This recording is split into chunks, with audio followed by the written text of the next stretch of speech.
Kembalinya si landak biru, pelari cepat yang terkenal dari dunia game Sega. Kali ini gak cuma bertarung dengan musuh abadinya Dr. Robotnik, tapi juga kemunculan makhluk interdimensional lainnya, yaitu Knuckles the Echidna. Sonic the Hedgehog 2. Selamat datang di Aska Review Movie bareng saya Aska Goldie.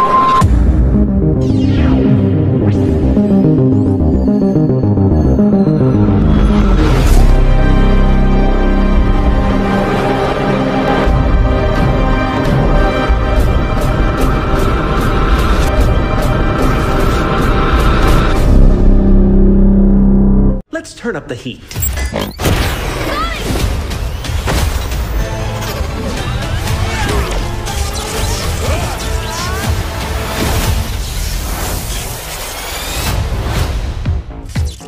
Dibandingkan dengan film Sonic the Hedgehog pertama dan reaksi negatif pada desain pertamanya, sequel ini memiliki perjalanan yang mulus ke layar lebar dan persis seperti yang direncanakan.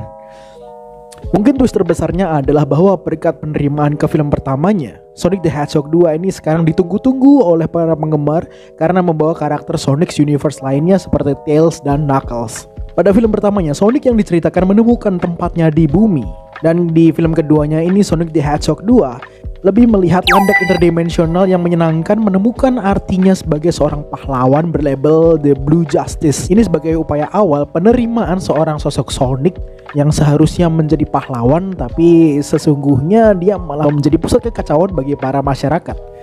Padahal kekacauan sesungguhnya datang dari luar angkasa. Kembalinya Dr. Robotnik dari planet Jamur. Kali ini gak cuma Dr. Robotnik doang, ada bangsa Echidna, The Knuckles, yang ikut nebeng ke bumi bersama Dr. Robotnik. Dr. Robotnik sedang dalam pencarian untuk menemukan Master Emerald yang bisa memberikannya kekuatan sejati. Di sisi lain, Sonic gak sendirian. Kali ini dia dibantu oleh seekor rubah yang nerd, yang paham teknologi, yang bisa terbang dengan kedua ekornya bernama Tails. Sonic dan Tails memulai pertualangan ala gameplay untuk menghentikan Emerald pindah ke tangan yang salah. Kalau aja film Sonic the Hedgehog 2 ini lebih fokus ke pencarian Emerald tanpa mendatangkan karakter-karakter manusia tidak penting, seharusnya durasi filmnya tidak lebih dari 2 jam. Runtime film yang membengkak adalah hasil dari memastikan setiap karakter manusia memiliki subplot mereka sendiri, tapi mereka tidak terbukti bermanfaat. Penambahan 2 karakter Sonic yang lebih ikonik memungkinkan sequel untuk menggali lebih jauh ke dalam canon video game.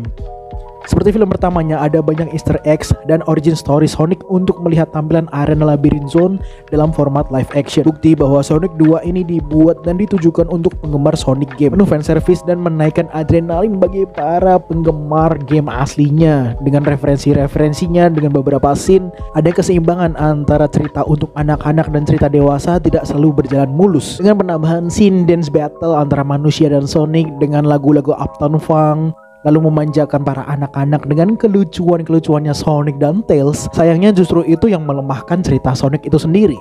Gerakan flossing dance yang dilakukan oleh Dr. Robotnik juga sebenarnya udah usang banget dan seharusnya nggak masuk ke teater cutscene. Segi desain dari karakter Sonic, Tails, dan Knuckles ini sangat game design accurate sehingga sulit membayangkan penggemar menemukan kesalahan atau kekecewaan dari kelucuan dan kegemasannya mereka. Apalagi ketika Sonic dan Knuckles itu baku hantam, seperti apa yang dilakukan oleh Spider-Man No Way Home ketika muncul 3 Spider-Man. Kali ini Sonic the Hedgehog 2 mampu menghadirkan Tails, Knuckles, dan Sonic dalam satu scene, dan itu membahagiakan sekali. Ben Schwartz udah terbukti berhasil mengisi suara Sonic. Kemudian untuk pengisi suara Tails itu diisi oleh pengisi suara original dari game. Kemudian Knuckles the Echidna yang disuarakan oleh Idris Elba mampu memberikan vibes humor kering, lalu intimidatif. Salah satu karakter yang nyaris sempurna dari segi penampilan, dari segi karakter developmentnya juga. Dan satu-satunya karakter manusia yang worth it tetap ada di layar adalah Jim Carrey yang berperan sebagai Dr. Robotnik. Dan semakin yakin bahwa kayaknya nggak ada yang lebih cocok daripada Jim Carrey yang memerankan Dr. Robotnik.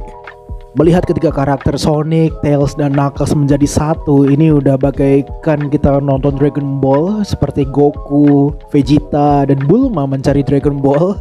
Kebahagiaan itu akhirnya menutupi segala plot yang kelihatannya banyak orang bilang ini predictable. Padahal plot twistnya, puncak sinemanya adalah ketika Hypersonic, Sonic berubah menjadi kuning kayak Super Saiyajin gitu.